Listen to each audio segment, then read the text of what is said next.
প্রত্যেকটা action please give publicity, please give publicity. আপনারা কেন দিবেন না? আপনার অফিসে এত লোক আছে, সবাই তো সারা রাত্রে বসে ফেসবুক ঘাটাঘাটি করে। ও আপনার ফ্যামিলি মেম্বারদেরকে বলে দেন না যে ভাই এইটা দিয়ে দাও। আপনার ছেলেকে বলেন, আপনার মেয়েকে বলেন, আপনার যে বাসায় যারা আছে কাজের মেয়ে পর্যন্ত আপনার ফেসবুক চালায় আজকাল। সুতরাং দিতে তো অসুবিধা নেই, সুতরাং আপনারা যে কাজটা করছেন এটার ইট শুড বি পাবলিসাইজড। তাইলে আমরা ওইটা অফসেট হয়ে যাবে। আমরা এখন দেখছি পোস্টারে চেয়ে গেছে, ব্যানারে চেয়ে গেছে, রিমুভ হয়ে গেছে।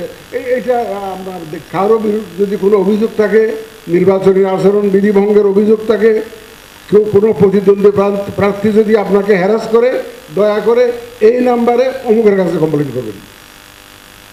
এটা আপনার অফিসের সামনে ঝুলিয়ে দিতে হবে, অ্যাসিস্ট্যান্ট রিটার্নিং অফিসারের সামনে ঝুলিয়ে দিতে হবে। It should be publicised. People must know where to lodge the complain. আমি যদি কোথায় অফিসে গিয়ে জিজ্ঞেস করি যে কার কাছে কমপ্লেন করবো, এটা কার কাছে বলতে হবে, এটা কার কাছে বলতে হবে, কোথায় সাধারণ মানুষ এটা কোথায় আপনার ম্যাজিস্ট্রেট সাহেবকে খুঁজবে, ইলেকট্রাল ইনকোয়ারি কমিটিকে খুঁজবে, এটা হবে না।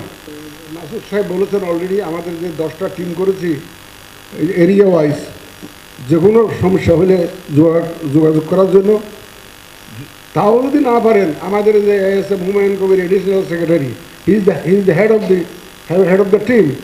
ইমিডিয়েটলি আমাদের যদি ঢাকাতে কোনো যোগাযোগ করতে হয়, I have no personal agenda whatsoever, nor my colleagues.